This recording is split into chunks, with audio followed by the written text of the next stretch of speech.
Picture this. It is midnight on Mount Kilimanjaro. The temperature is sub-zero. It's pitch dark. The air is so thin that you can hardly breathe. Under your shoes, you're able to feel the loose volcanic gravel. Imagine tackling this feat without seeing the trail. Then you have to completely rely on your oneness with the ground, your grit on your chest, and all the things that you have learned from your previous hiking experiences, and of course, your teammates who are helping you get there. Our podcast guest, Ethan Fung, the young man, has his eyes set on this summit. Ethan Fung is a UC Berkeley graduate, currently working at Vista Center in the team of corporate and community development. He's a runner, he plays chess, and he plays the piano as well, and he has many more hobbies. This is Sudha Rajagopalan, your podcast host from Access Braille for this series, Beyond Sight, Beyond Limits. Today's story is all about patience, grit, and breaking down barriers and crossing all kinds of limits and leaning in. Welcome to the show, Ethan. Thank you for coming over. Yeah, thank you so much for having me, Sudha. I'm excited to have this conversation with you, and thank you.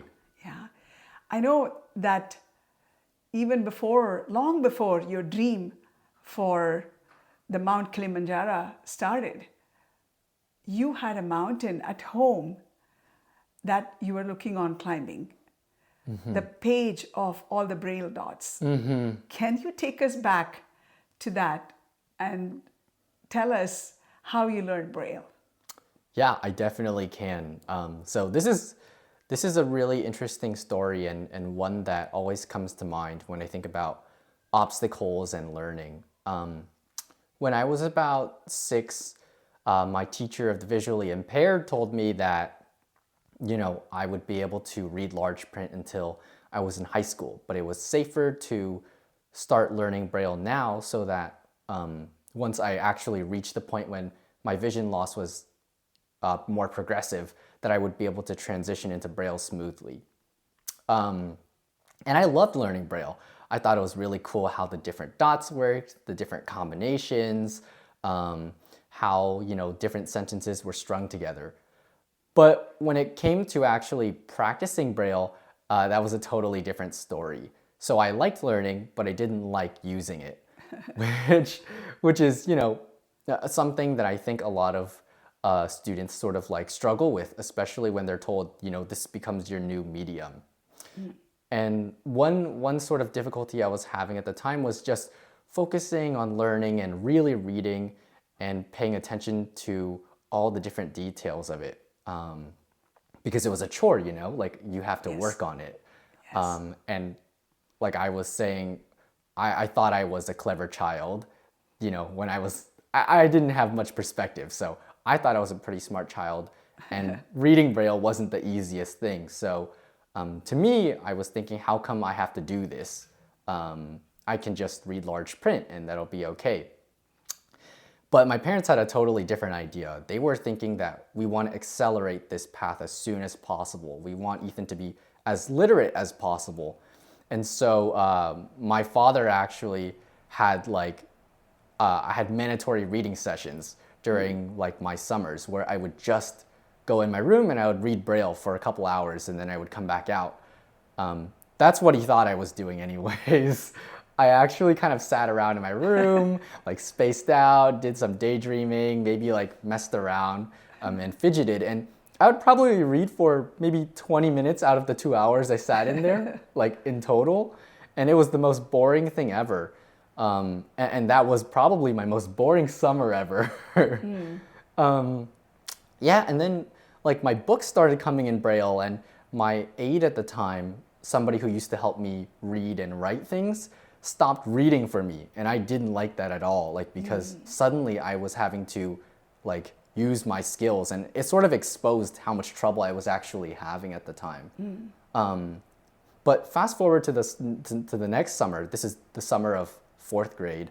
I got like a Braille type machine, and I like had more books to read as per usual, right? And I just sort of thought, I should just read a little bit. I'm just sitting here in my room, and it's not fun at all. And then I picked up a book and I read a little bit, and it was okay. But then I picked up this one book. I think it was called The Penderwicks, and it's just about these 4 like adolescent sisters who are having like a summer trip in a vacation home.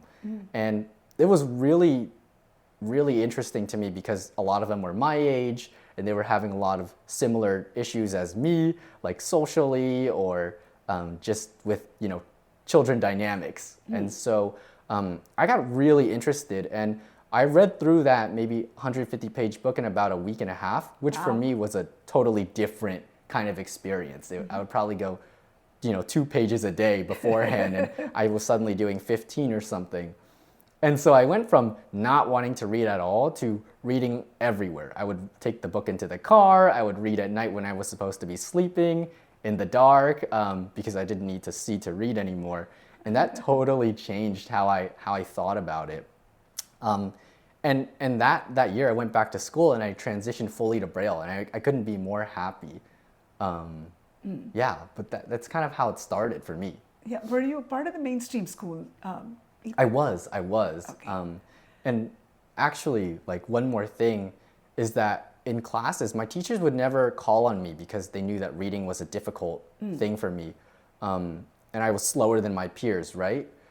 But for some reason, one day I walked up to my 5th grade teacher and asked her, hey, like, I would really like it if you would call on me sometimes to read, just because I wanted to feel like my peers. And I know that's such a foreign idea to me at the time. I was like, why would I expose my deficiencies? but I had the crazy idea, and she listened to me. She was a first-time teacher, and we were her very first class, and she started calling on me. And so we had some rough times, but I'm really glad that I did it, and I'm proud that I took that step. Yeah, practice makes perfect, huh? Yes, definitely. Yeah, so during that time, did you have any assistive technologies as well as when you were in school? Yeah, so at that time, around that age, when I was about 10, I started using a Braille note. Like the Braille note typer, where like, it's electronic refreshable Braille display and you can save files. But it was a pretty basic tool compared to like a computer. I did learn how to use a computer at the time, but I wasn't really at that time, we hadn't really transitioned to using technology in the classroom yet. So everyone was still using pen and paper. And so I wasn't really on my computer very often. So then how did you give your exams? I would get a lot of my exams in Braille, actually. So it would be printed in hard copy, and I would take it, and then I would type it on my machine, and I would print it out and hand it to my teacher. Okay. And so you didn't have like a JAWS reader and things, that kind of stuff? You didn't use it for your exams? I didn't use it for my exam at the time.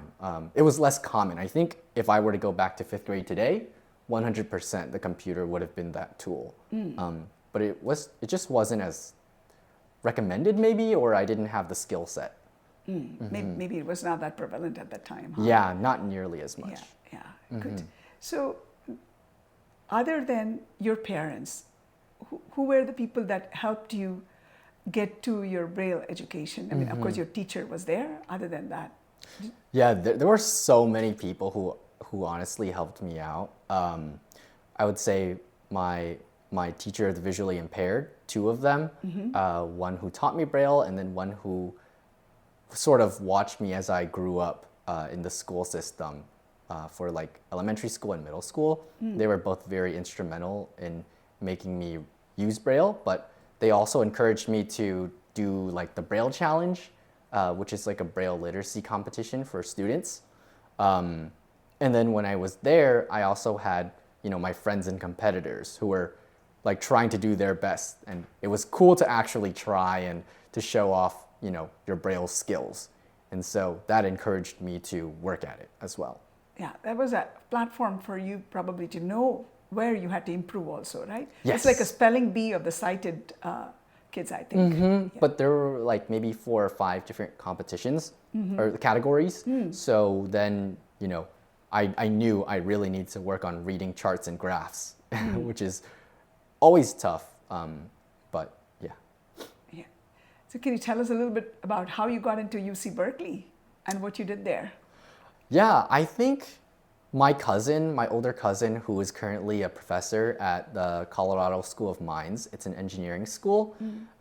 He's about 10 years older than me, and he always had an influence in my life ever since I was little. He's the one who actually taught me how to like play chess, and we would go out and play sports together.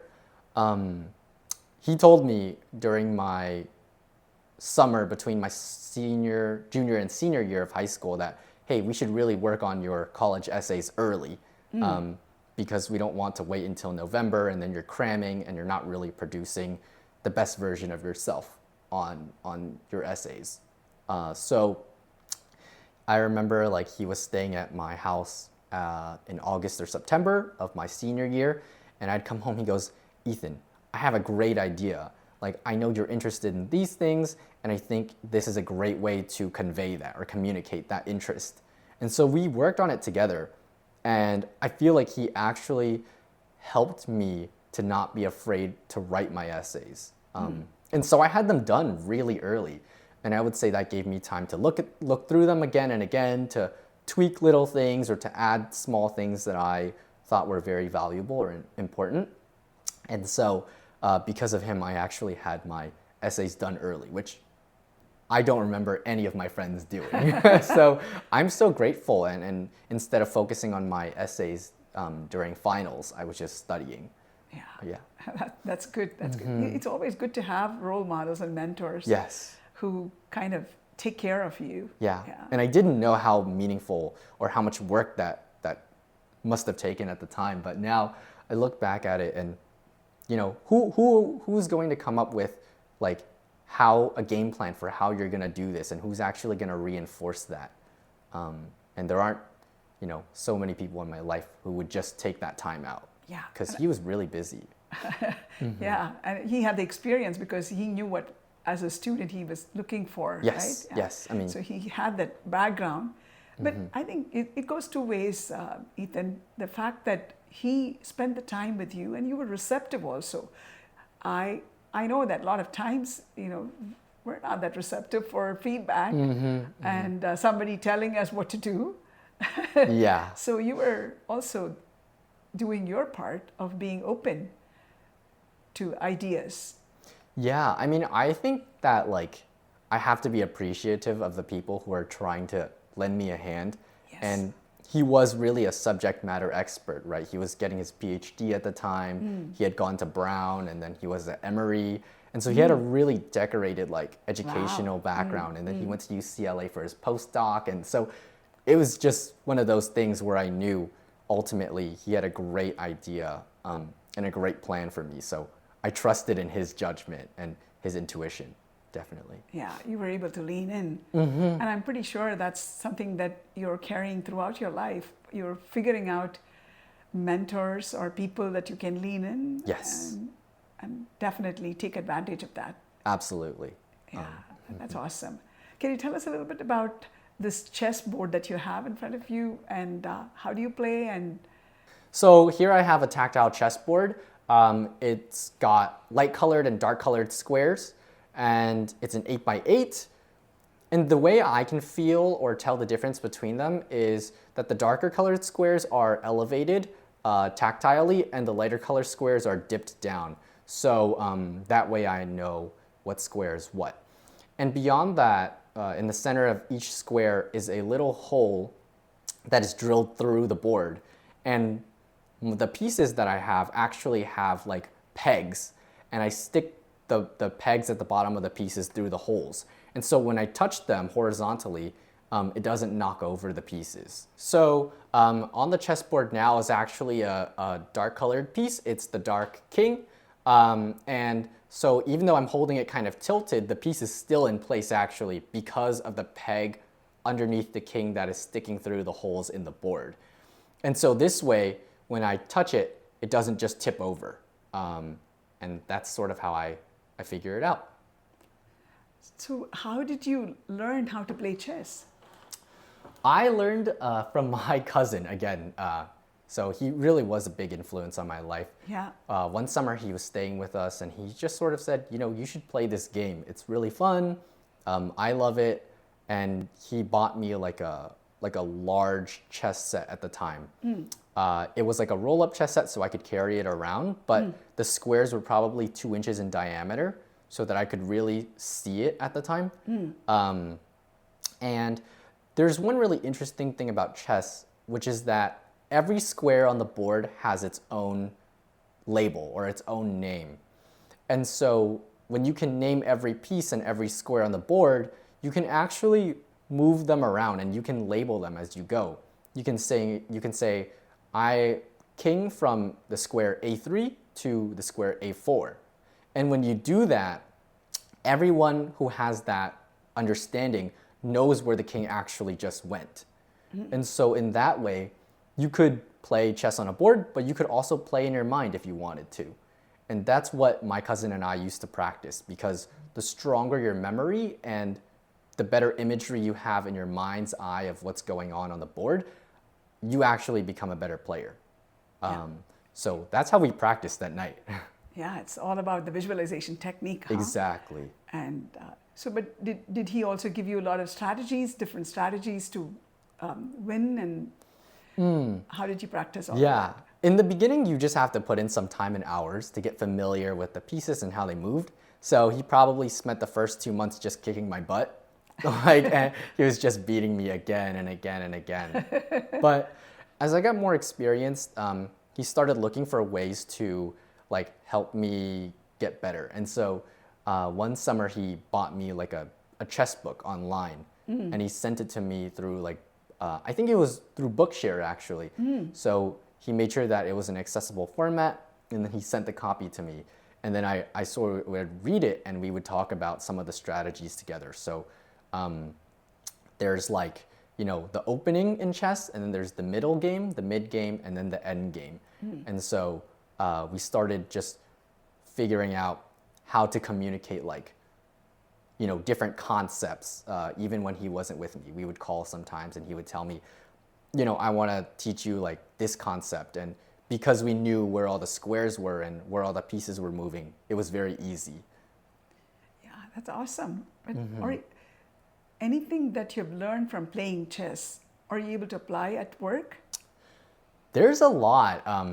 Not to get too philosophical about it, but I think that chess makes you think about strategy in a very methodical way, right? There's a process to everything, whether it's work, chess, life, and in order to be successful, the easiest way and the most proven way is to set yourself up for success first. And so in chess, it's sort of like executing a difficult plan, and you have to move a lot of pieces to get there, but you have to develop one at a time, right? And so chronologically, it sort of taught me that step one comes before step two, and you shouldn't skip steps, and you shouldn't try to do shortcuts, because things that are well thought out have a higher chance of succeeding. That's amazing.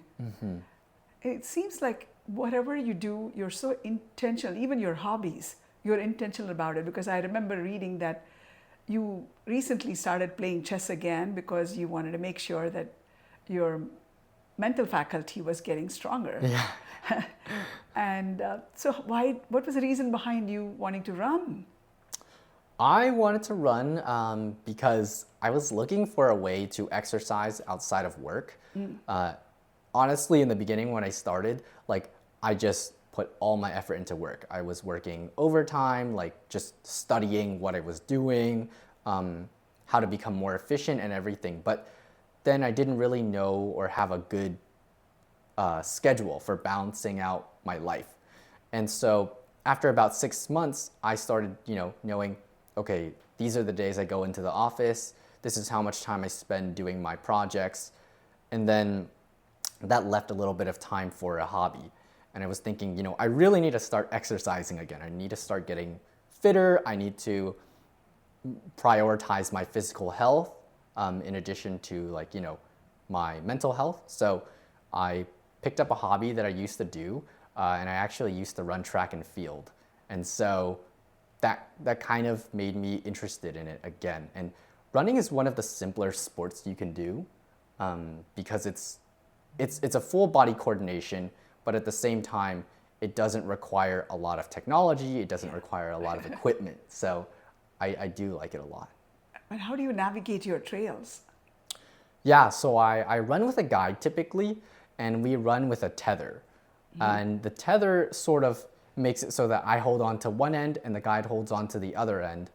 And through the tether, I can feel whether I'm being gently pulled one way or nudged a different way, or the guide can communicate verbally the obstacles or different things I need to navigate on the trail. So if there's a big rock coming, my guide will probably say, there's a rock coming and we're gonna step over it. Or there's a big rock coming and we actually wanna go around it in about 4 steps. And so with directions and the physical feeling and attachment, I'm able to really navigate the path. That's exciting. That's really exciting. It is. Yeah, and tell me now, from running, how do you plan to go onto Mount Kilimanjaro? Oh, well, there's a long way until that. I think sort of like with every process, like I'm towards the beginning, right? Yes. And so right now I'm just wanting to run consistently, wanting to build up my strength, wanting to build up my fitness. And once I do that, I'll start competing in little races around the SF Bay area. So like maybe 10Ks, which is like a 10,000 meter race, or half marathons. I'll just be doing them. And then maybe in a couple of years when I have that stability and the strength, and I'll probably do some elevation training as well for, air density, Yes. when the air gets really thin, how do you breathe? And so once I do that and get more hiking under my belt, I'll attempt it with some of my friends hopefully, and we'll just see how it goes. But I'm really excited, and that is a very stretch goal for sure, because it is very difficult by sort of any metric. Yeah. Why Mount Kilimanjaro and not any other mountains, One, because I've heard that like the view and the environment is really beautiful. I think there's a lot of wildlife there actually. And because it's also a volcano, and I've never had the opportunity to traverse like a volcano mountain before. And so I'm actually excited to go to the top and just experience it. And then it's on a totally different continent that I've never been to before. So that'll be new for me as well. I think with the step-by-step process that you have in your mind and your visualization capabilities and your hard work, I'm pretty sure you will get there, and I can't wait to hear from you that you're on Mount Kilimanjaro one of these days. If it happens, when it happens, I'll definitely have to send you a message when I get there, and I'll say like, I'm here, and thanks for the support and the encouragement, because you have been such a big inspiration for me. Absolutely. As you're navigating life, you're so young, and as you're navigating life, have you had any aha moments so far? Some turning points? Yeah, I would say there are plenty, but one I can really think of is when I changed my major in college. For the first 3 years or so, I was actually in STEM. I was thinking about either getting a business degree in like marketing, or I was thinking about getting like a economics degree or like a statistics degree. And midway through my junior year, I was just taking courses, and I was telling myself, I don't know how happy I am doing this, actually. Like, I think the content is cool, the material might be fun, but, looking beyond that, I realized I don't think I'm going to be a statistician when I graduate. I don't think I'm going to be an economist when I graduate. And then I sort of had like a little internal like crisis because, most parents tell their kids, you need to go to college, you need to get a degree, and then you need to find work. That's kind of the progression. And for me, I was sort of, in a little bit of a funk because I was thinking, well, if I'm not going to do that, if I'm not going to become a statistician or work in data science, what is the point of my degree? Which I think is not really the way to look at it in hindsight, right? But also, it sort of told me that maybe I need to change my field of study. Mm-hmm. And I was talking to one of my close friends at 2 a.m., 3 a.m. in the morning, just, sharing my obstacles and the challenges I was facing. And he sort of said, well, how come you don't change majors? And to me, that's like such a crazy idea. I'm more than halfway through my college career, and somebody's telling me to change my major. And in the beginning, the first 15 minutes, I was like, well, it's going to be really hard because of, reason number one, reason number two, and I've already invested so much time. But then, as we talk about it, and as he looked up some majors that I could potentially pursue, I was thinking, and we just talked through it together. And at the end of that night, I was going, well, I'm changing my major. And, for most people and most of the time, you don't make life-changing decisions like that. It's not like a 1-hour conversation. Yeah. But that sort of did capture a lot of the different phases and decisions I've made, which is to align like my goals with what I'm currently doing. And so I decided to go for a rhetoric degree, so I could, work on my reading, work on my critical thinking, work on my writing, something totally different from the STEM field. But I enjoyed it so much, and the last 3 semesters were hard, but it was probably my happiest time at Berkeley. And so I'm very glad that I did it, and looking back, it helped me so much as I started my new job. Yes. How did your parents take it? What was their reaction? I actually didn't tell them for a little while. Okay. I told them maybe the semester after I did it. So maybe like almost 8 to 10 months later. And they were like, well, if you have a plan and you know what you're gonna do with it, then you've clearly thought it through. We're not gonna change your mind. Especially by then it was my senior year, so it really wasn't the time to do that anymore. But I was very happy, and I told them that I wasn't doing econ, and they kind of asked me what my plan was. But once they heard it out, and once they knew that I was approaching it the right way, they didn't really have any reservations about it. So that's good. And what about your mentor? My mentor, my cousin, he was really excited, actually. He thought that it was a totally new skill I could build up, and he was, nothing but supportive.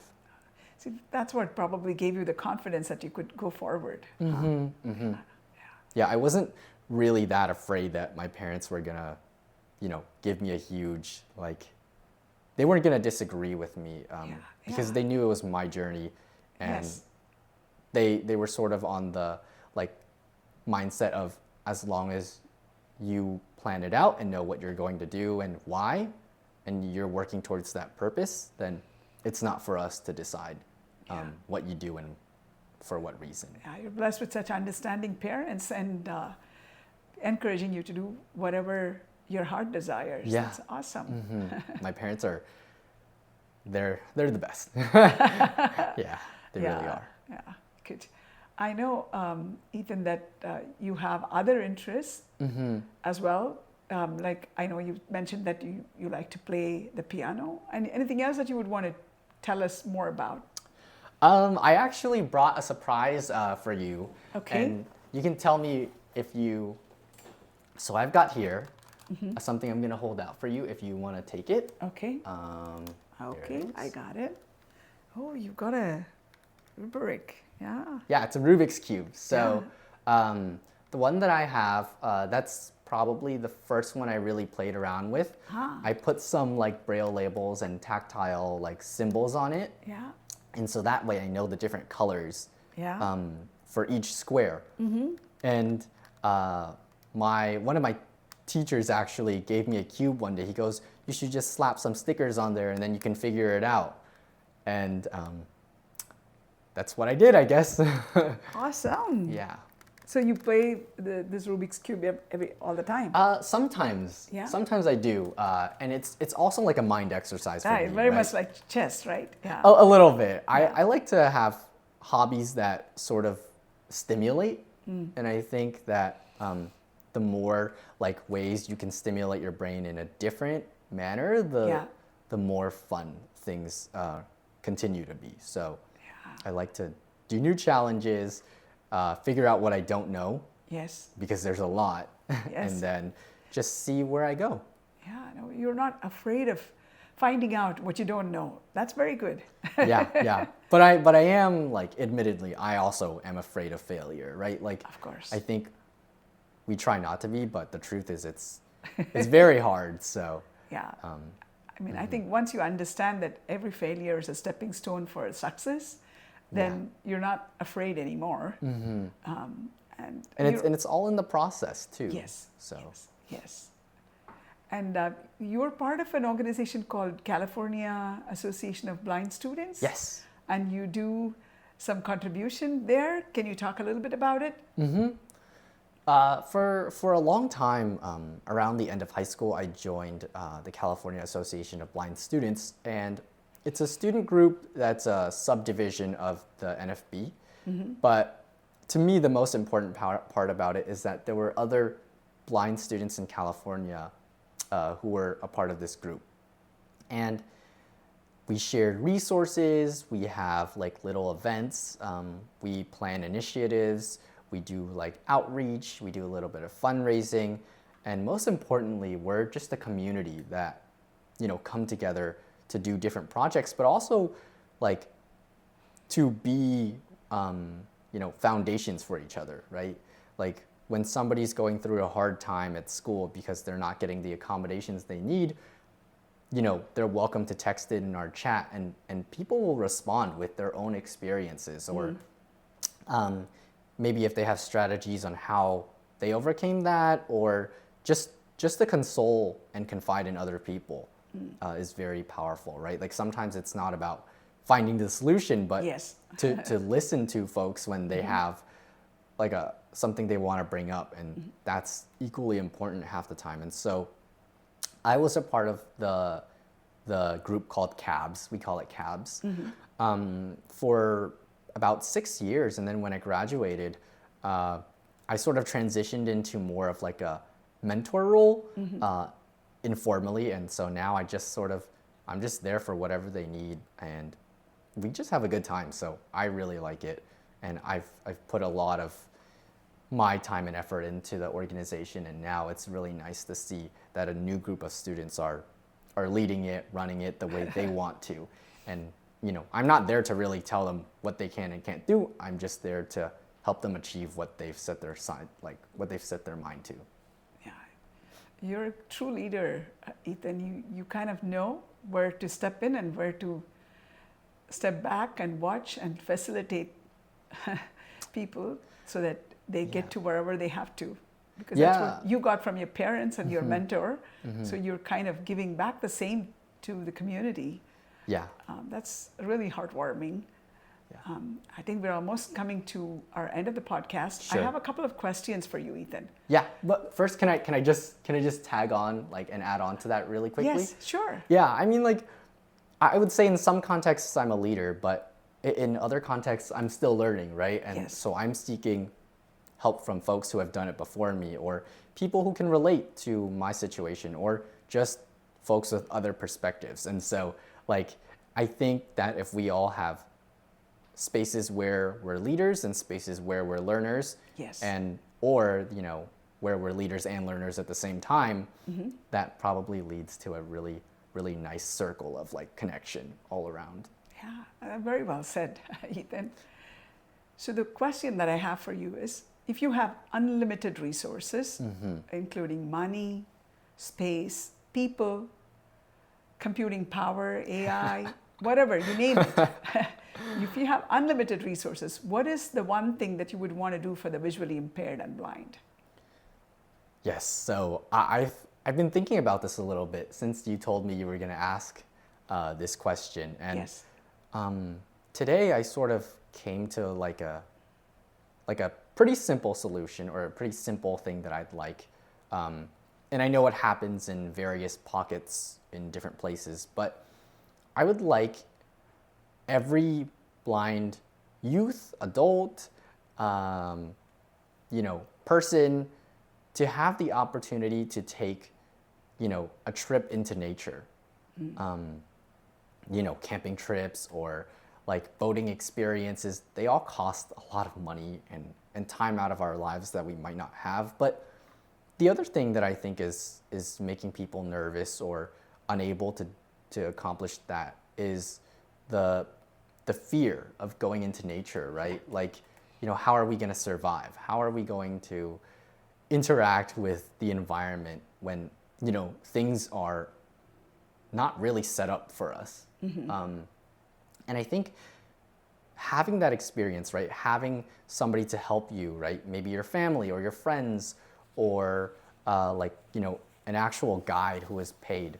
Just having them come, experience it with you is so valuable. Like a couple of examples are, a lot of people have never experienced the ocean before, gone into it because they're afraid of water, or like they just live really far away.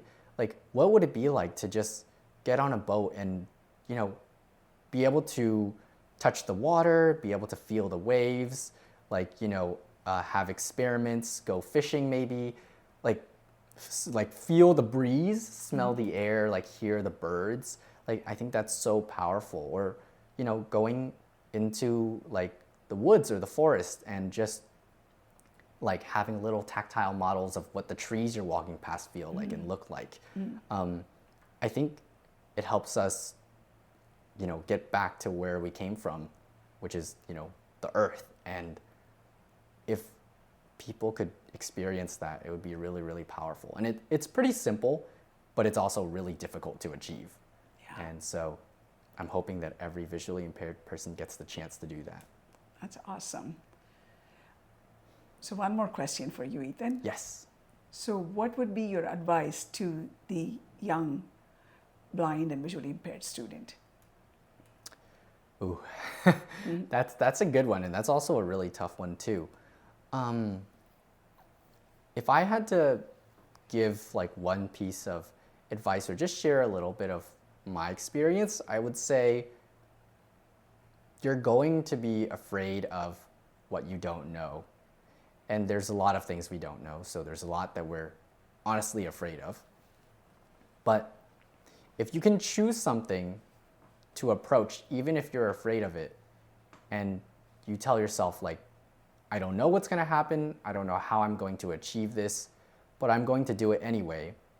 Once you've committed your mind to doing something, it's a very, very strong, powerful, resilient thing, your mind.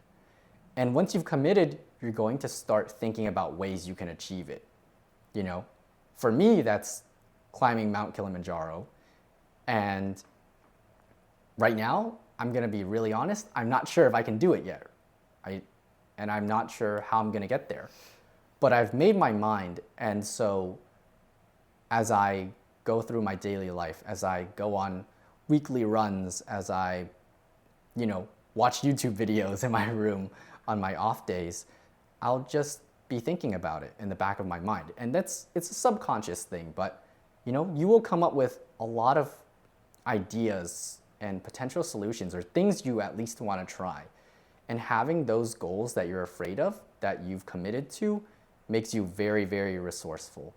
And so that's just a long-winded way of saying, try something you're afraid of. And if you set your mind to it and you commit to it, you'll surprise yourself. That's a good one. Yeah, I think your life has been full of such tasks that you have undertaken. Every time that you are afraid of something, you want to jump in. And you have felt the success, and people around you have also experienced your confidence and your resilience and your success.